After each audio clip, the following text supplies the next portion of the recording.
Welcome everyone to the Co-Creator Convergence Thursday night Creator Convo. And this week is a little different. We are celebrating World Unity Week. And right now within worldunityweek.org, we are the Co-Creators Global Village. And 4 organizations went together. We've created this little village. I think it's really, really fabulous. We all bring our rock stars and share their energy. So tonight, I am happy to introduce Carol Kilby. And Carol, I think you're quite familiar with our group because you were a student of Barbara Marx Hubbard. That's right. That's right. And so you probably have been under her influence and studied with her a lot longer than I did. So I'm really looking forward to your presentation tonight. And I'm going to sit back, relax, and just tell me, Noel, I need this, I need that. I'm here at your service. How does that sound? Well, that sounds like a dream come true. Okay. Thank you, Carol, and thank you for coming and doing this for our group and for the universe, as Barbara would say. So I want to welcome everybody to this dance of the Evolutionary Dancer. And what I mean by that is this dance of consciously becoming. In all the breakdown that's happening in our world, our work, it seems to me, is breaking through whatever's keeping our lives, our imaginations, our life work too small. And we're doing that so that we can live out of the fullness of our evolutionary potential. And within this cosmic evolutionary dance, and I would say that right now we are all here because something has allured us. Part of our life work, the future, is alluring us to be aligned with or within this cosmic oneness and Earth community. And I suppose that's what allured me to write this particular book. And it shares my own dance. And I'd have to describe it as some breakthrough, out of homeostasis, that power that keeps us in love with where we are and what we are and who we've been and the culture that has formed us, and allures us to emerge and be part of the transformation. So I want to acknowledge that in this time of environmental crisis, I'm talking about the earth, air, fire, water, the crisis, a crisis that's almost like a signpost that reads, you can't get where you want to go from here. You have to be part of the transformation. So this book was a plea for an evolution in religious thinking, a plea for an evolution in the emergence of a Gaia conscious culture, and a plea for faith in the human species, faith in the future, a commitment to the future, And for me, I'm here because it was my response to the death of life all around me. So this book was written in 3 parts. When I stepped out of the church, in other words, breaking through the shell of identity, culture, occupation, which formed my whole life, and stepped into the woods and opened the Gaia Centre, where I hosted teachers like Barbara Marx Hubbard. And it was very ecologically based, and that was our spirituality. And we shared the new cosmic story from science, and we created new rituals. And then the book goes into when I step back into the pulpit and I share this new evolutionary spirituality, my interpretations of the biblical stories, and some brand new rituals, reinterpreting communion and prayer according to the new science. But, and so those rituals become the 3rd part of the book, On the Fringe. And they are evolutionary rituals that I led on land through this cosmic labyrinth in the woods, as well as in the church, inside, outside, and that fogginess is a winter solstice. It's foggy because there's snow coming down. But as we gather tonight in 2022, I think what connects us more than the internet or more than oil is the environmental crisis. And so I'm going to invite people to just unmute themselves and introduce themselves by whatever climate change is affecting you, those, or what you love right now. Can we do that? So I'll stop sharing. Okay. And invite people to just very quickly, if you choose, give a name and where climate change has affected you. Bob, Anybody? Anyone want to jump in on that? I'm going to ask them to unmute. I think they can. Yes, they can unmute themselves. Climate change. Carol, do you want to jump in here? Oh, we Unmute can't yourself. hear you. Werrell, unmute. She's not muted, but we can't hear her. The mic might turn down. Okay, Tex is unmuted. Yes, good evening, Carol. Thank you for being here. Hello, Noel and Bob and everyone. I'm originally from the Seychelles Islands, that's in the Indian Ocean. And right now, climate change, its impact is on sea level rise.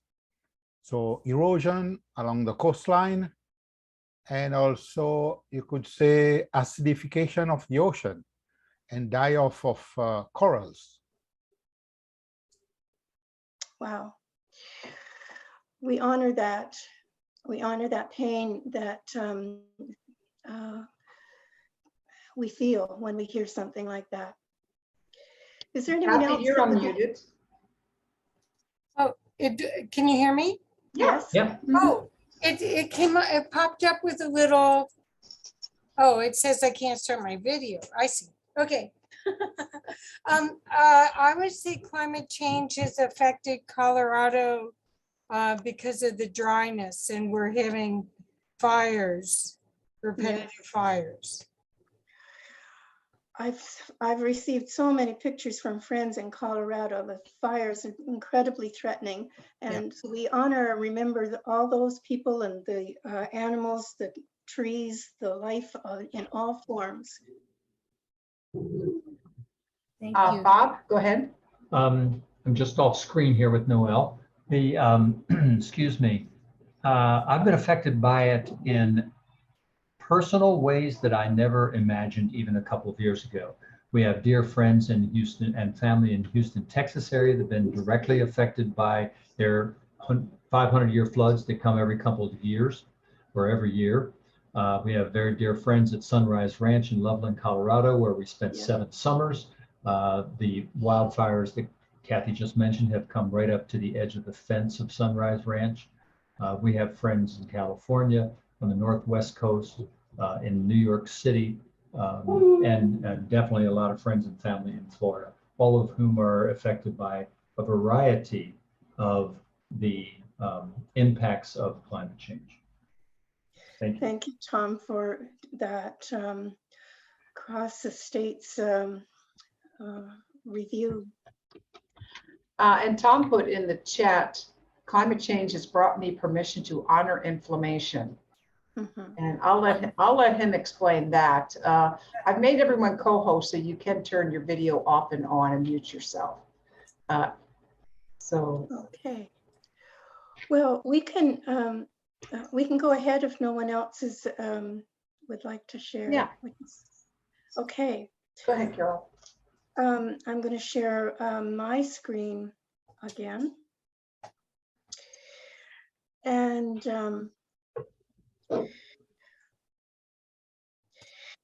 I asked you tonight to bring a raw egg or to draw an egg on a piece of paper, and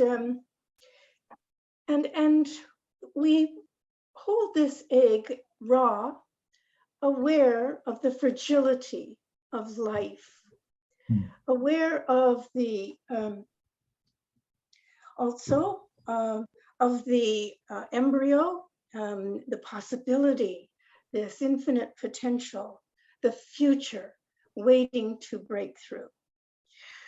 So I'd like to invite you to a ritual holding this raw egg, reminding us of life's dance, that it is always from here to there, from egg to chicken, from infant to adult, from the Cenozoic age to an Ecozoic age. Experience is not static. Every manifestation goes through this dance of becoming more. And so at some point in that dance, the dance of a flower, the dance of a chick, the dance of a human, we must break through what is. And why? Because there is some allurement to the future that calls us to transcend, to break through those shells of culture, be they national, religious, philosophical stories, the cultures that shaped us. So, relaxing the shoulders, your neck, your jaw, your eyelids, tongue, the stomach muscles, fingers and toes. Releasing all of the tension of our day, of coping, resisting, creating change. Invite capital C consciousness, that sacred cosmic wisdom and creative energy that broke through in the Big Bang, that flowed forth as future, as stars, as galaxies, as planets, as the first cells of life, inviting that consciousness to break through in us here and now.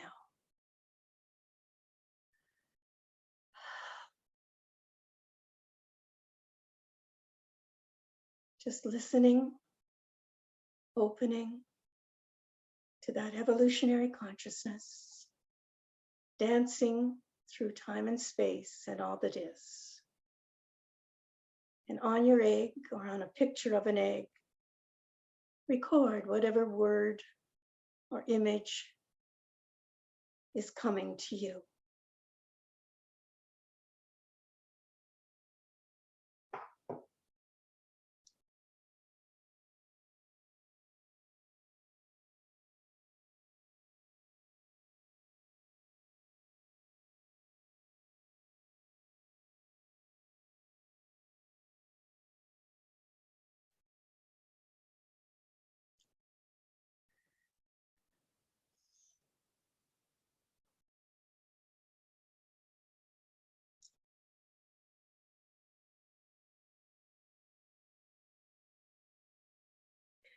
Well, you can finish as you will. I'm going to tell you a little bit about my story. My dance of this conscious evolution began very much because of what time it is. And this time has been referred to in so many ways. In terms of quantum times, as a jump time, when something is going to emerge that has no semblance to what was before. Jump time, quantum jump. As an axial moment, and there have been many axial moments in human history and in ecological history, and of course it's been referred to as the Great Turning or a climate crisis. But Barbara Marx Hubbard referred to it as an evolutionary moment, and that struck home with me. And even this is a very stretched out image, but it was so important where she shows that the story of the universe begins with this bang, with this emergence of a creative energy to create the universe, to create planets, including the Earth, and spiraling forward again, ever expanding, bringing forth animal life and human life, and predicting that a new species is emerging. And even after that, there will be infinite potential.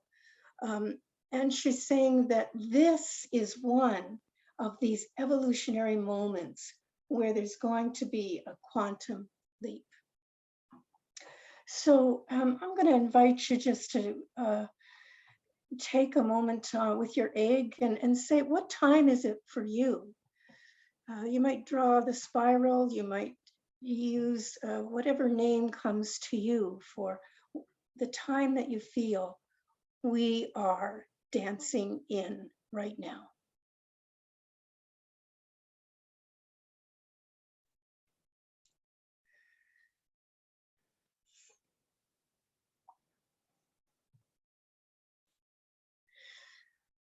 You know, I use dance in this book and mostly in my life as much more than a metaphor. I take it literally.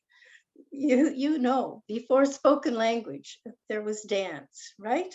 This articulate movement, this intentional communication between what was human and divine, between the hunter and the hunted.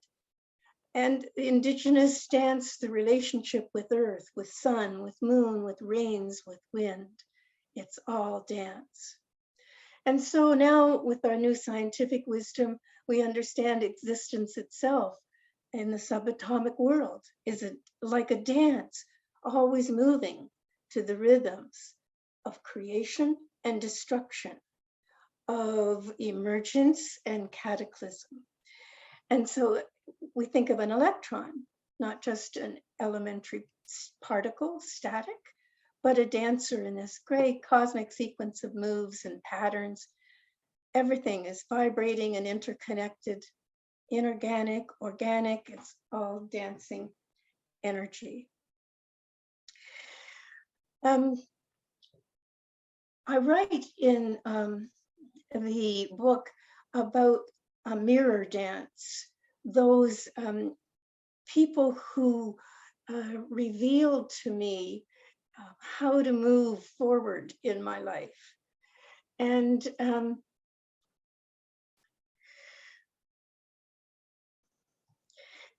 so let me show you some of my evolutionaries whose lives acted as a mirror for me in terms of how to break out of the life that I was shaped to live and to move on in my journey to become something new.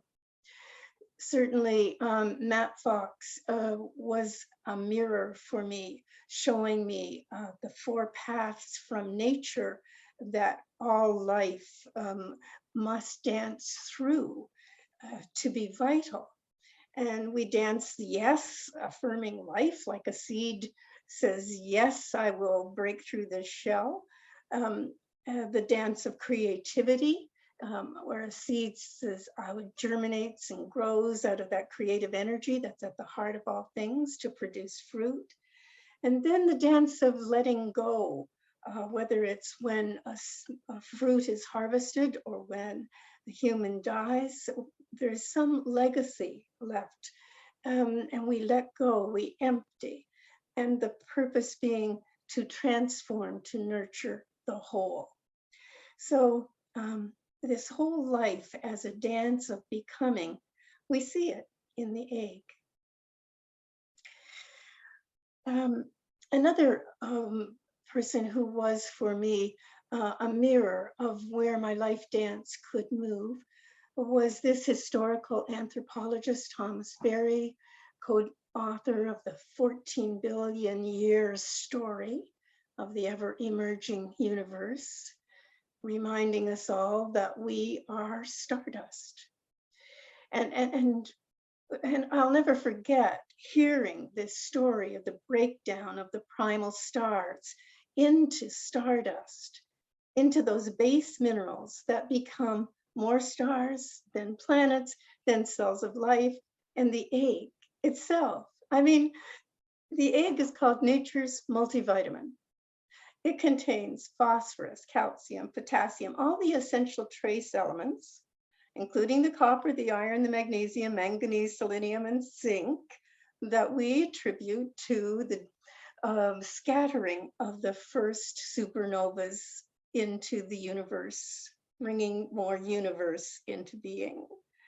And from that, we say everything is a manifestation of cosmos, of stardust.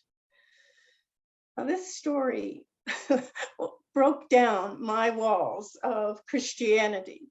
It broke down the walls of nationalism, of anthropocentrism, the hierarchy, even of speciesism. And I came to understand myself as a cosmic being, as an earthling. And I'll tell you, it was a dance of humility as well as a dance of belonging. Another of my mirrors was Miriam McGillis.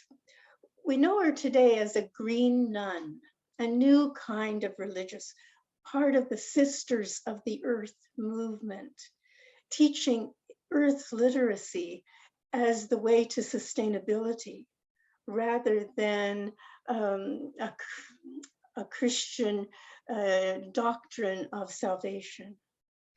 And she kept translating this new 14 billion year creation story into a ritual, which you see here.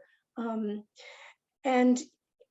I was on a Holy Week retreat with her, and she became my mirror. I saw in her, and I was a Christian minister, I saw in her that Christianity was evolving, responding, in fact, to this environmental crisis. I saw that my life work could be about earth literacy and creating evolutionary rituals. And it was there, I broke a raw egg against the earth and committed the rest of my life to the work of Gaia consciousness, and building a woodland labyrinth and teaching and trying to live this story of oneness.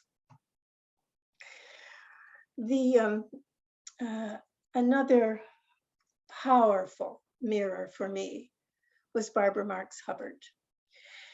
And through her evolutionary eyes, I learned to see this unfolding universe. I learned to see how the stars, the galaxies, the stardust as suns and planets and earth life and animal, human life, all future life was always happening. And so I could see this environmental crisis as part of an unfolding universe. It was an incredible aha for me. It was through her teaching that I saw everything that had gone before in my education, religious education, cosmology, the new science. It all added up for one purpose: to aid the evolution of our consciousness as a species. So it made incredible shifts in my life, in my perception of life. For example, I put my faith into life as a divine intelligence, a consciousness. I just started to think about myself and my life work as an agent of this conscious evolution, as an evolutionary, and as one who dances with the future is what I mean by that, and tries to live into their infinite potential. And I discovered that my life work needed to be part of this wheel of co-creation that was Barbara's baby, her vision for the future. And this particular convergence of many groups. Kathy Mason is here tonight and the co-creators.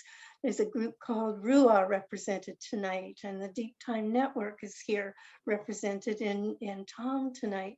We are an example of this wheel of co-creation.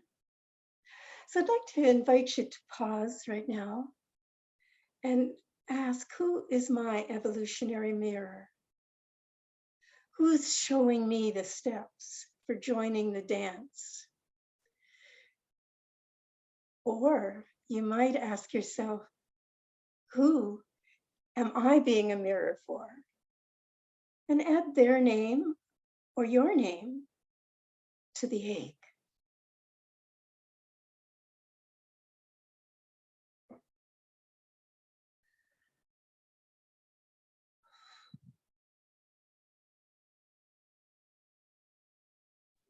You want us to write on the egg?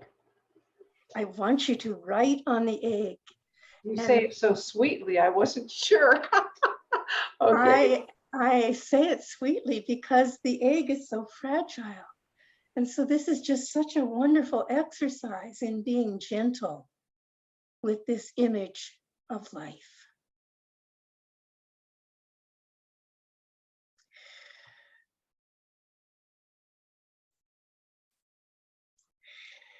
And as you're finishing up that, I'm going to tell you a story.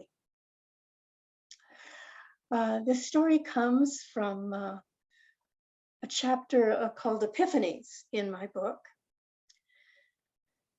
And it begins in November of 2010.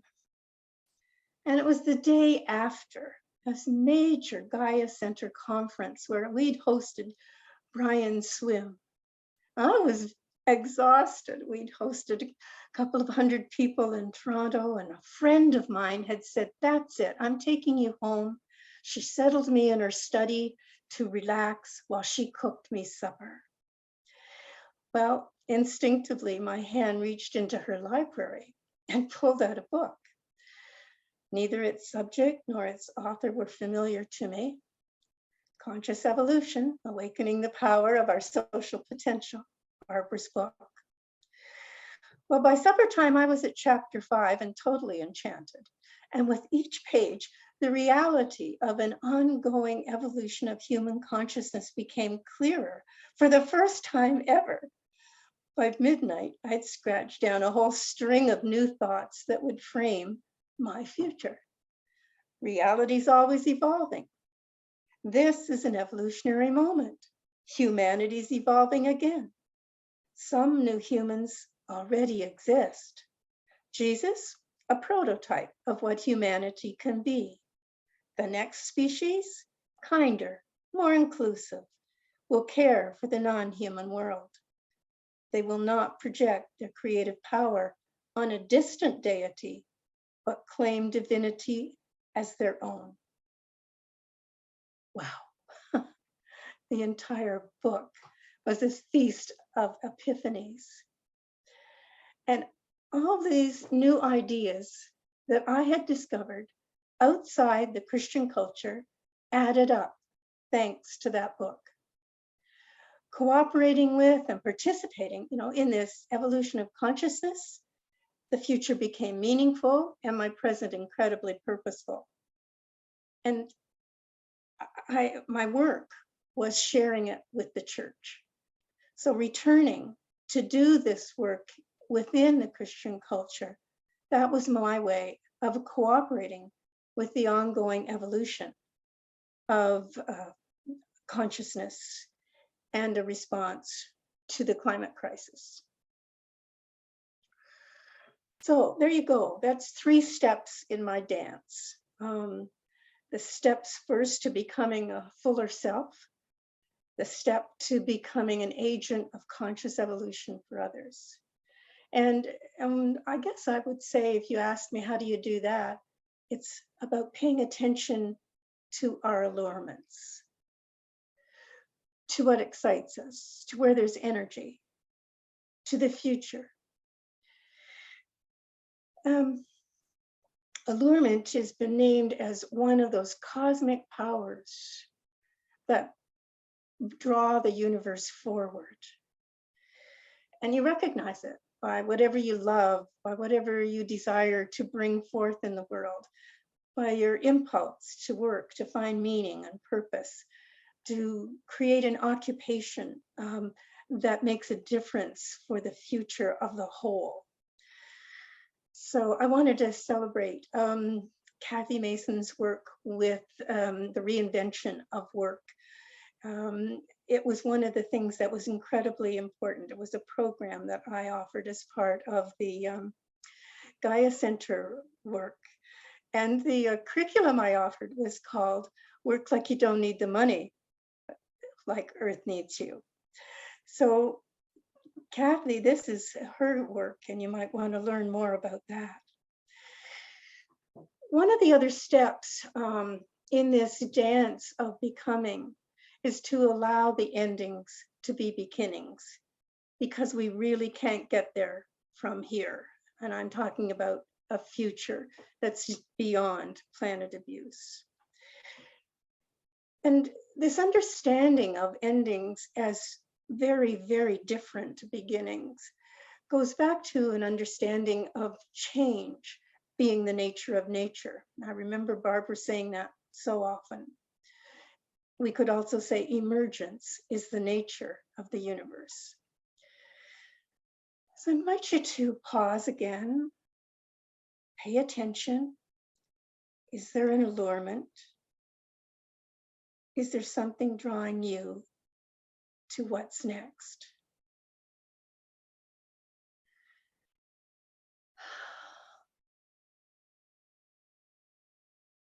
And you can write that allurement, or just the word allurement to remind you, also on your egg.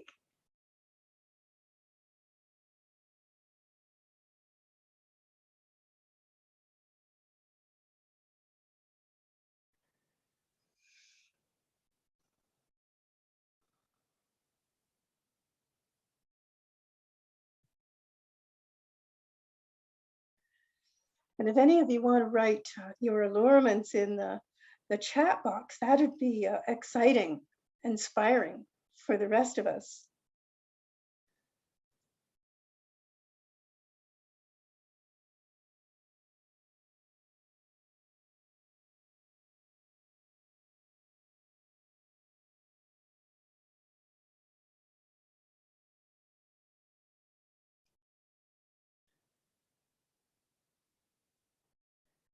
Oh, the chat box is a book of wisdom. Somebody's still thinking, traveling to sacred places on the planet to explore the energies. Carol Watson is drawn to storytelling, and she will be wonderful at it. Okay, well, in following those allurements, we become what Barbara called agents of conscious evolution. And here's why I think that we can believe in ourselves, that we are, in fact, being allured to be just that. And it goes back to this definition of synergy, but I have a story. It was almost midnight, and I was carrying some very hefty 11th hour doubts.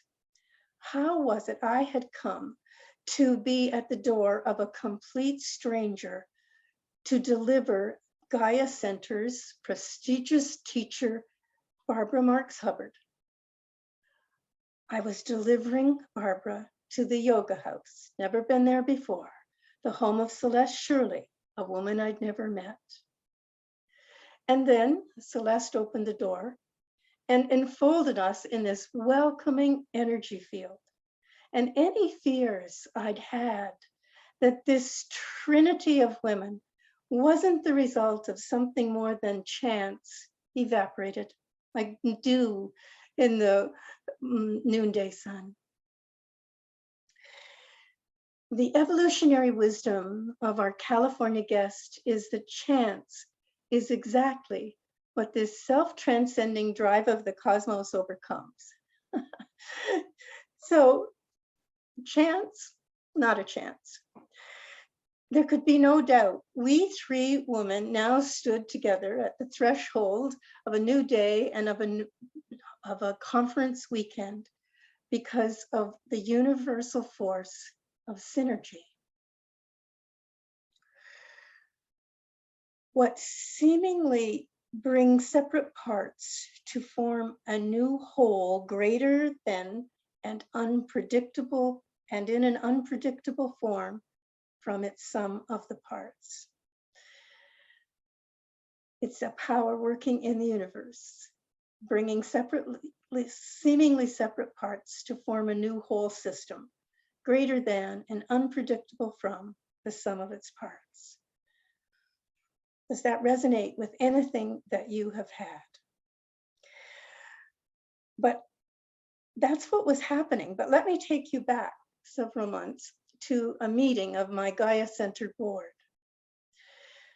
So remember, I'd read the book and I'd come rushing back to the Gaia Centre board and proposed that we bring Hubbard, this mother of conscious evolution, this futurist, to Toronto. And their reply was rational and negative. They had very sound reasons. Her book wasn't on any bestseller list that we knew.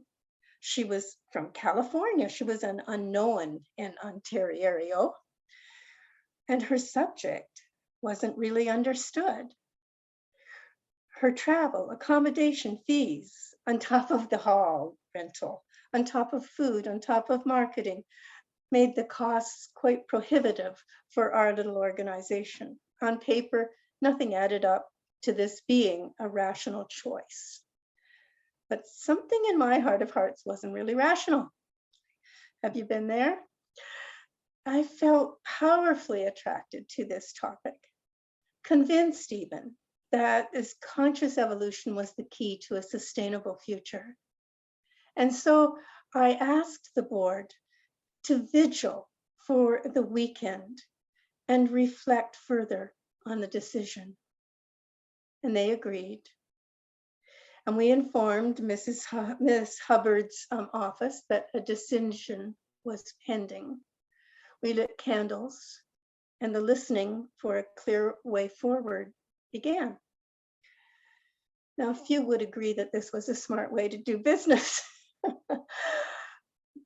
However, in the shadows of Saturday evening, a phone call from those very same California headquarters interrupted our vigil.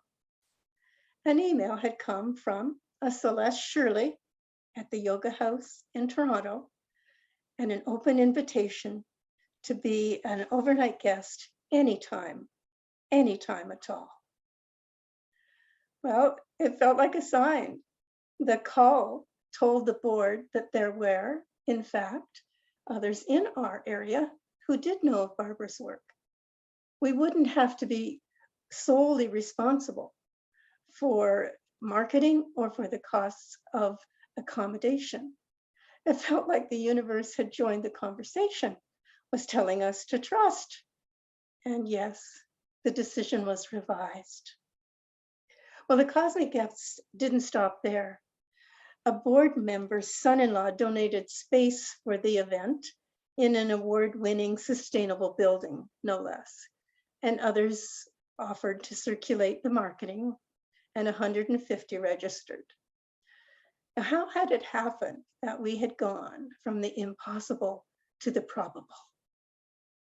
What could explain how seemingly unconnected entities, thousands of miles apart, had come together? And the answer, of course, came in Barbara's address.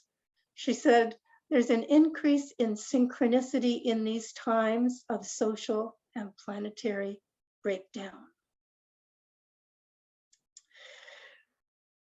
Now, you and I know the media focuses on entropy, on disorder, and making sure we're aware of this rush of collapse.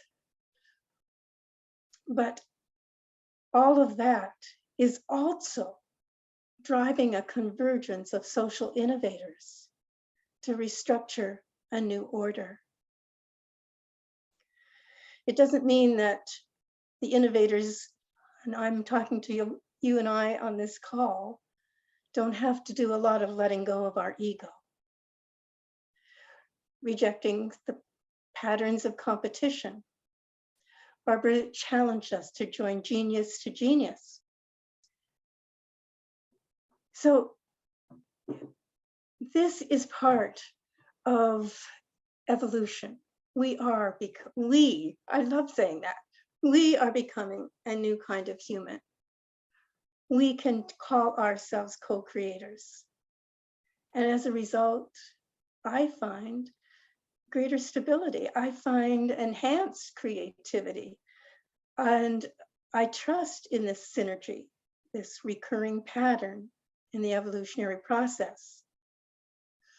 So that was the explanation of how Gaia Centre, the yoga house, and the foundation for conscious evolution, and an ever widening number of partners came together to create a conference on the evolution of consciousness.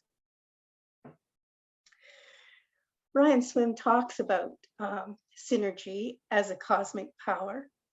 One of the ways the universe moves itself forward in a pattern of ever expanding consciousness and complexity and interdependence. He says synergy is calls us to an ever deeper cooperation. It's that power in the universe calling us towards ever deeper cooperation. I love that this isn't just in you or me or wonderful individuals. This is in the universe. I love that. For me, it explained what the church called communion in a new and powerful way. And it called me to have faith in this evolutionary dance, to believe, as the Bible said, all things can work together for good. This is a very new idea challenging our culture of individualism and competition to break down, and drawing forward a new culture of co-creation.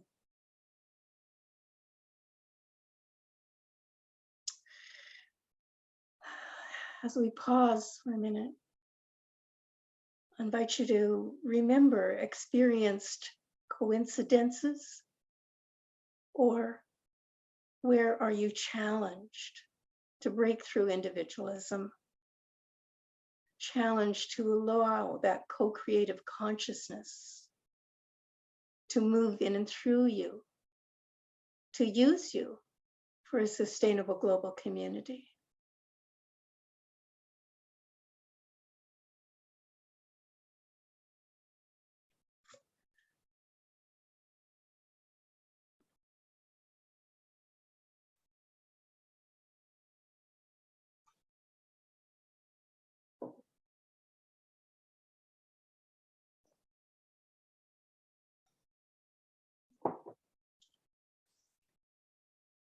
And if you have received some wisdom, Yes, I invite you yes. to put that on your egg.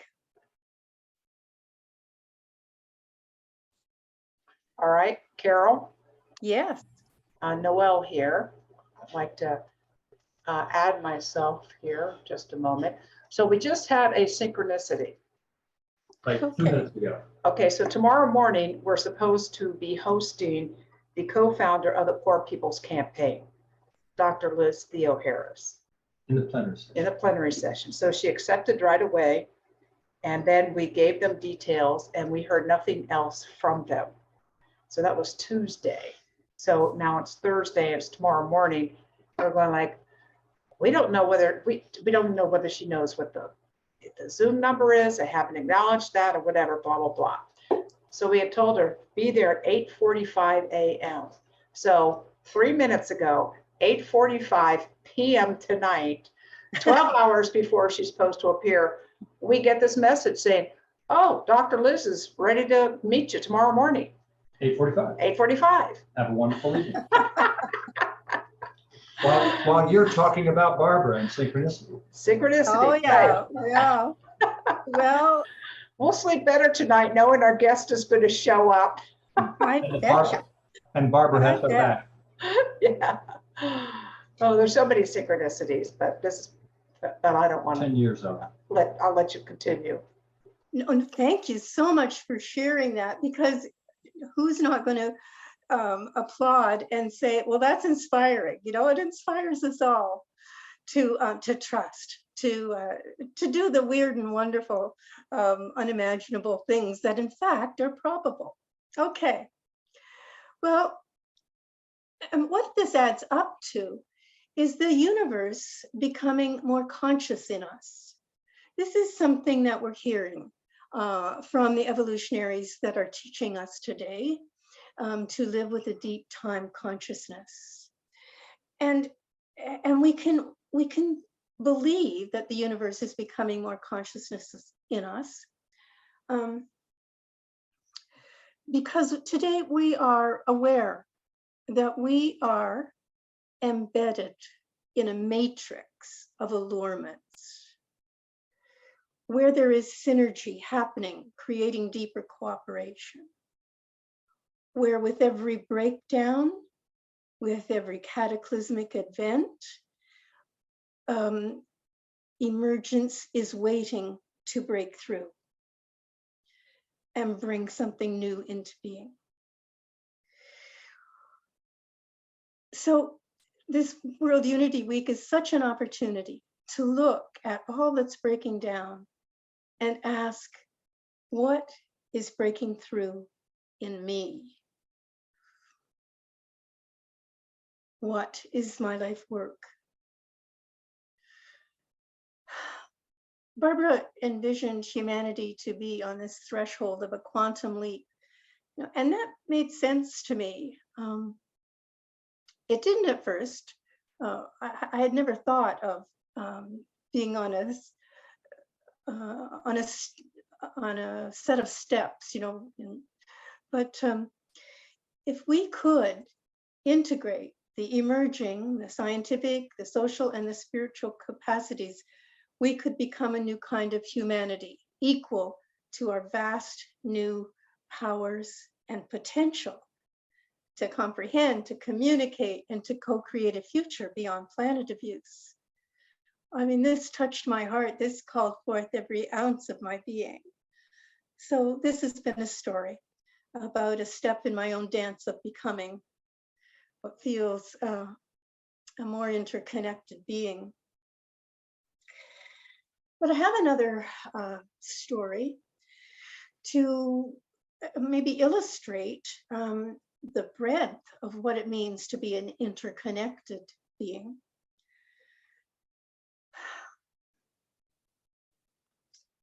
We were living on the Gaia farmhouse land. It was 2008.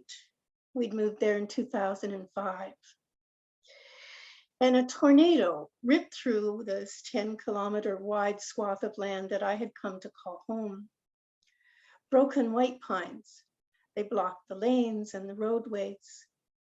Some were decades old, some centuries old. They were torn from the Canadian Shield in seconds.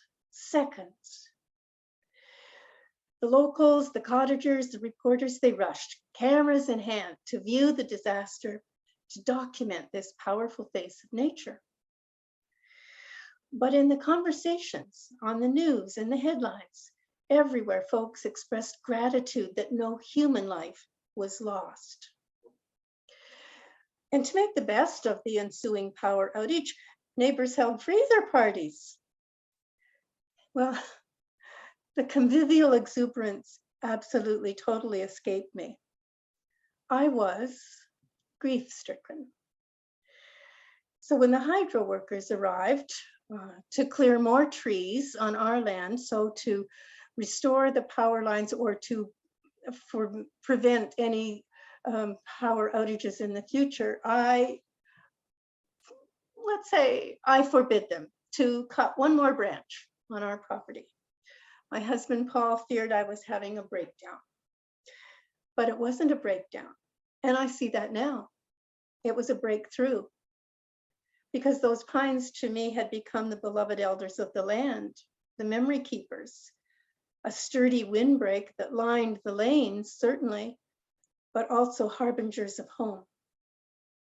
And I felt their loss like they'd been beloved relations. At some point in living on this land, I'd broken free, of that anthropocentric illusion that humans are separate from and superior to the white pine, the porcupine, the pine siskin, and all creation. Somehow I'd begun to live my life in conversation with the whole. And so the lamentations of a planet suffering from the extremes of wind and fire, drought and storm became my own. And at the time, I had no words to explain my seemingly excessive grief. But today, I understand it as part of an evolution of consciousness driven by environmental devastation, a breakthrough into unity consciousness. We could say deep time consciousness. It's been called interbeingness. This beyond, this more than human communication.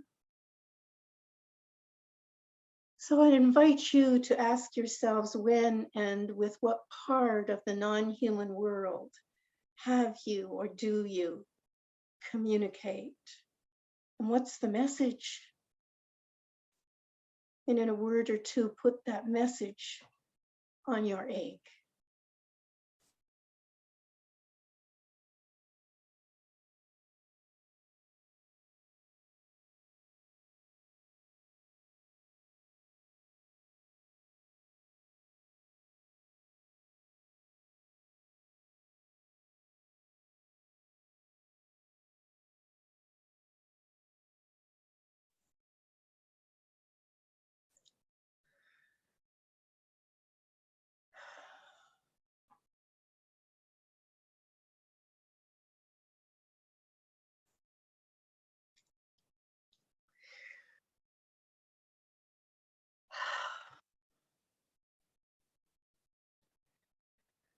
How do we get from there to here? From here to there?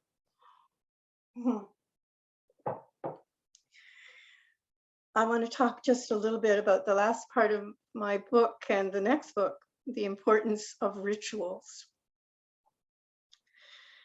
And I came to realize in these 20 years that make up this story, that the 1950 rituals into which I was born, they created the beliefs that I held about reality.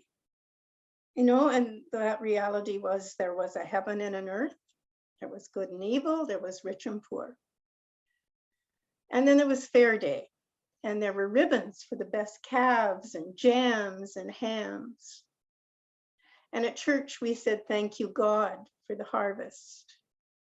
And on Remembrance Day, there were flags and wreaths. And the minister talked about men's sacrifice for our freedom. And on Canada Day, there was a parade on Main Street. And at New Year's, the town siren blew to signal a new beginning. Rituals taught me that some days and some countries were more important than others.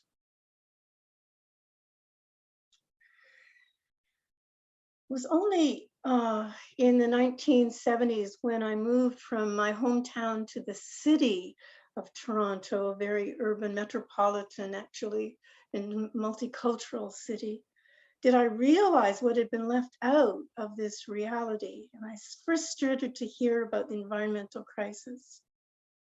What had been left out were other nations, different religions, oceans, animals, the whole earth, community. So here it is now, 2022, a second decade of a new century. I live in a multicultural Canada on a diseased planet. And I know of every ounce of me that our rituals must be different. They must engender love for the non-human and the whole earth. And they must mimic the larger creative processes and expand our reality. They must shape a spiritually ethical, scientifically conscious, and socially sustainable humanity. And to accomplish this, I believe what we need are evolutionary rituals. Rituals tell us that we're part of a synergistic evolutionary system, that we are living through a dance of becoming, that we have the infinite potential to be co-creators.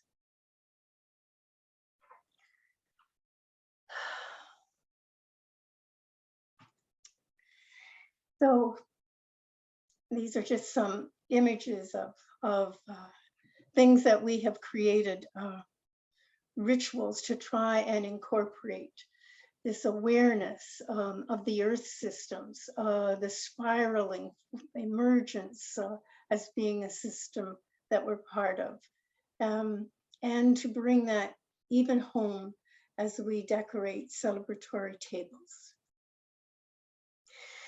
These are some of the rituals that will be part of my next book. I call them all dances, and they all include, they're all grounded in the evolutionary story, the ecology, and the cultural holidays that we live through.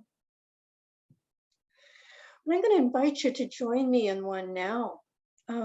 We have time for that, don't we? Yes, we do. Yes, we do. Wonderful. Okay. Well, for this next ritual, it can be called a body prayer. It is called a dance of intimacy, and we're going to do this at the summer solstice. How wonderful, because there's one of those moments in the course of the year in Earth's dance when we remember this intimacy with the sun, with the cosmic powers and rhythms. So there's 7 movements. I'm going to invite you to stand if you're able or wish to do so, but you can also do them sitting down, or certainly if you're in a swivel chair like I am. So first, we'll be turning, then we'll be opening, then we'll step forward into the future. There will be a bow, acknowledging something, the intimacy. We'll gather in, we'll receive from these systems that we're part of. And we will take them back to the earth by bending to touch our fingers to the earth or your floor, as close as you can get to the earth. And then we will finish by rising, ready to go on with the dance. So these 7 postures, and I will guide you through these. So I'm going to invite you to stand if you choose. I'm sure you have some room to move forward and to turn around, to stretch your arms. So take some breaths, 3, magic number 3, deep breaths, deeper every time. Exhaling. Deeper every time.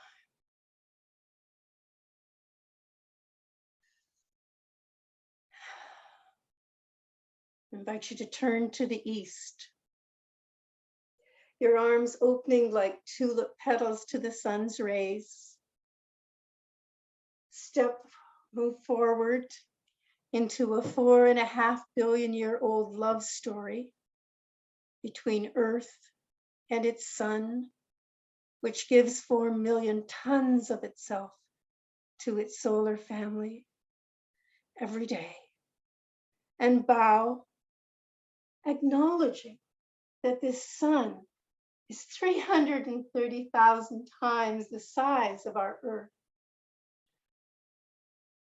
And then gather today's star energy into your mind and your heart, into your digestive and reproductive organs, and bend to touch the humus, once leaves, now summer's seedbed. And then rise, a child born of earth and sun, offspring of a dance of intimacy.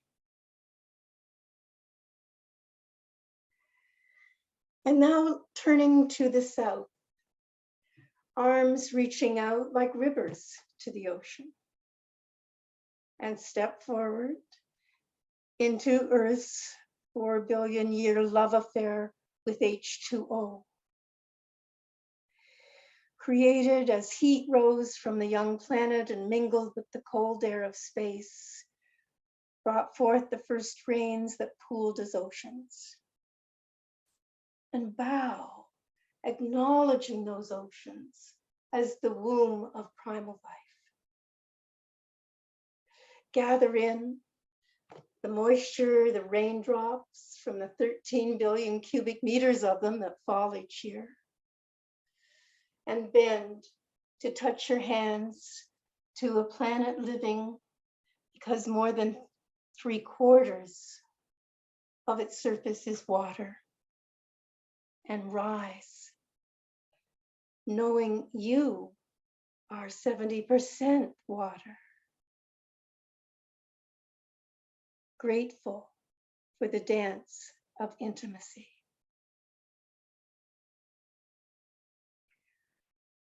Big breath. And turn to the west. Arms spreading like wings on the eastern yellow swallowtail. And step into your bioregion that is kissed, tasted, and impregnated by these planetary pollinators. Bow to the jet stream air currents that bring the cold from the Arctic and the hummingbirds from the south. Gather into your lungs and heart and belly the gifts of nitrogen, oxygen, and argon. Bend your hands to touch the soil, aerated by sister worm, and rise as a child of the air, a co-creator in a dance of intimacy. And a big breath. And turn to the north. Arms wide open to the 5 million square kilometers of Precambrian shield. Step softly forward on those soils that are but a fraction of what the glaciers laid down. Bow to North America's bedrock, the land as it has risen from the sea. Gather the rocks and microorganisms into your care and its magnetic power into your soul. And bend to put hands to the mineral mother's back, once swirling stardust. And rise, a child of rock and rain, of sun and soil. And turn now to face your internet community. And step forward into this co-creative convergence community. Bow in salutation to the solstice to the powers of synergy. Gather in summer's potential and bend to touch Earth's aliveness and then rise. For this is your time to shine and be fruitful.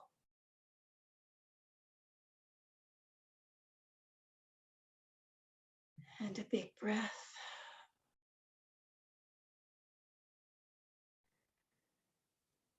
And to go back to seating.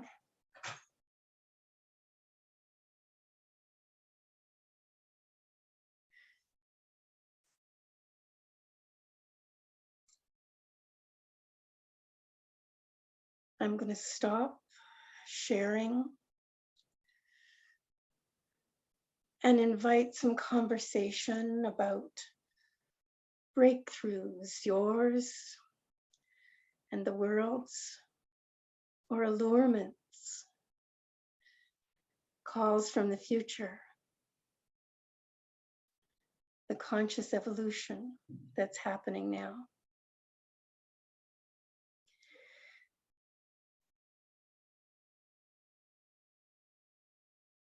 So let's take some questions or comments, some ahas, some grunts and groans from sore muscles from bending over, whatever. Okay, I'm going to let people unmute themselves. Carol says she's still having trouble with the unmuting. And Videos. yeah, so I think everyone could turn on their video if they like. Hey, Hi, Kathy. Kathy. Hi there. Ooh, Oh, I love that Bob, ritual. Carol. You know, you're like poetic. You know, it's just beautiful. And I love the ritual part of it. That was just so creative, so different from, you know, anything I've ever heard before. Just love that. I've dubbed you now the evolutionary hostess. Evolutionary egg lady. I love how you have all the different, every month has a different ritual. So that's complete now, or is that coming out? That is not complete. That is waiting, it's outlined and waiting for me to get to the work of writing. Appreciated, Noel, that you said that ritual was like nothing you'd ever experienced before. I want to draw attention to evolutionary rituals as being, you know, grounded in ecology and in spirituality and eco-spirituality that says we're connected to this. This is sacred connection. It's also evolutionary rituals grounded in that cosmology, that understanding of we are from the cosmos, manifestations of, and connected to it, expressions of, having response abilities to respond to the crisis because of the powers in of the cosmos moving through us. So, question for you. First off, let me be the first to, Carol, to invite you to put on your calendar October 13 through 17, 14 through 17 at White Eagle Lodge, the Co-Creators Convergence gathering this year. White Eagle Lodge in someplace, Montgomery, Texas, north of Houston. Yeah. And what? You did that? I told you, didn't I? and so check a website near you, Kathy. So Well, it's our intro but I slide wanted- every week. I would appreciate it if you would say a little more about, I'm intrigued by your journey, Barbara, some of the other mirrors that you mentioned, Matthew Fox and Green Nun, and how for you that evolved in your journey in Christianity. Say a little bit more about that.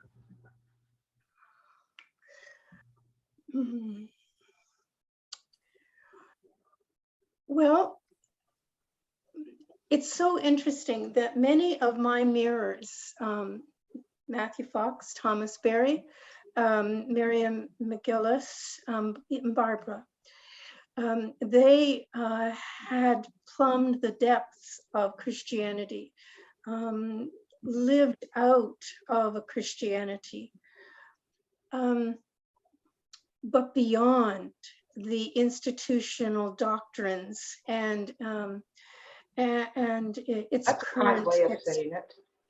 and its current expression of as a faith. And so one of the things that Barbara used to talk about was post everything. We would become a post-generational species. We would become a post-religious species. And you can see the movement for interspirituality on the rise right now. And I see Christianity evolving. The religious, the Christian stories are my foundation. Jesus for me, I think as I mentioned earlier, is still an evolutionary teacher. And I would strive to be the best expression of the best of Christianity I could be, but I will not go around identifying myself as a Christian in that it sets up a false barrier. Interesting. Yeah. Yeah. Yeah. What was it? Yeah. Gandhi said something about. Go ahead. The interesting thing for me, and I tell this at the beginning of the second portion of my book. So I stepped out of the church and gained what was clearly for me an evolutionary spirituality in which Christianity, Buddhism, and many of Buddhists, Hindus, indigenous teachers, they were all part of the Gaia Center's teaching community. But at a certain point, I started to get invitations to go back and preach and do some supply work. And I love to say that invitation sat on the desk like a bathing suit that I thought was 3 sizes too small. I was pretty sure I didn't fit into that anymore and was a little bit afraid to try it on. But there is a proverb from one of the great Christian mystics, and there's so much greatness in the Christian mystics to keep, to hold on to guide us forward. And that wisdom was, what does the stable hen do after he's been to the top of the mountain? And the answer was, she goes back to the stable. And so I had this conversation with Matthew Fox, with Miriam McGillis, and Barbara. And from them all, I got the nudge. You must take your new story back to your tradition. Oh, wow. Very good. Very good. Wow. And Jennifer said she so agrees with that false barrier. And Jennifer, you're welcome to unmute if you'd like to join the conversation. Well, thank you. I'm in a little bit late, but everything she has said so far, Carol, has resonated with me. I think we probably have had similar experiences. And I think it's awesome that you're able to put such eloquent words to something that is very implicit. It's really difficult to put words to something like that, and you're doing a fabulous job. So I'm glad I'm here, even though a little bit tardy. It's nice to meet you, Jennifer, and thanks to Noel and Bob. I mean, this is really a great work that they have a website where the many incredible evolutionaries are presenting, and those presentations are recorded. So as on this back. one is. So you'll be able to, if you sign up with a piece of creation, we plan to send out everyone who signs up there a link to the talks after we're done.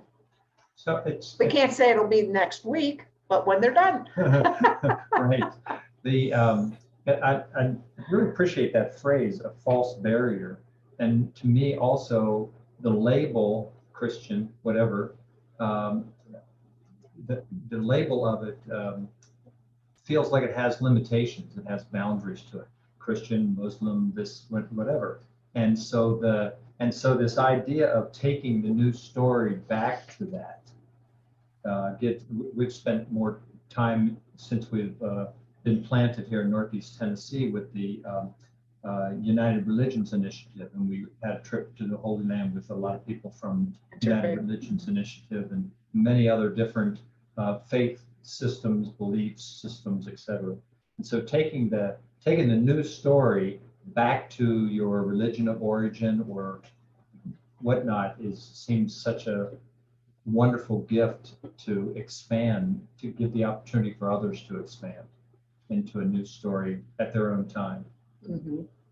It's beautiful. Yeah, and Carol, I want to read into the record here. We do need to wrap up. We have another guest coming. Tex says, reverential respect and profound gratitude, Reverend Dr. Carol Kilby. I look forward to presence with you at Peril and Promise to be moderated by Dr. Tom Ackland tomorrow, Friday, 24 June, 12 noon to 1 at the World Unity Week Chaos and Order Deep Time Perspective. So I'm sure that's on your calendar, right? I am going to do another ritual, the Dance of Peril and Promise. And well, I would like to say a few words if I have time and show you one more slide and invite you to do one more thing. Okay, let's make it Yeah, then let's wrap it up. All right, here we go. All right, I've shared with you my breakthrough and the allurements and the many shifts that I've gone through from one story and frame of reference to another, from the Christ story to the epic of evolution, from my work from growing the church to aiding the evolution of religious and cultural consciousness. And my values have shifted from those of a Western middle-class woman to new humanities values, greater consciousness, greater complexity and interdependence. And my life work is to be and to tell you we are all vessels of conscious evolution. And so my work is going to be to keep creating evolutionary rituals, and the shift work will continue. But for you to close off this, I'm going to invite you to take that egg that you have been writing on and to take it outside and to break it against the earth and to let your life work return to the holy body that is the Mother Earth. Good night, and thank you everyone for your life work and for joining us tonight. Beautiful. Wow. Beautiful. Thank you so much, Carol. I'm going to go ahead and turn us off live stream here. Mm.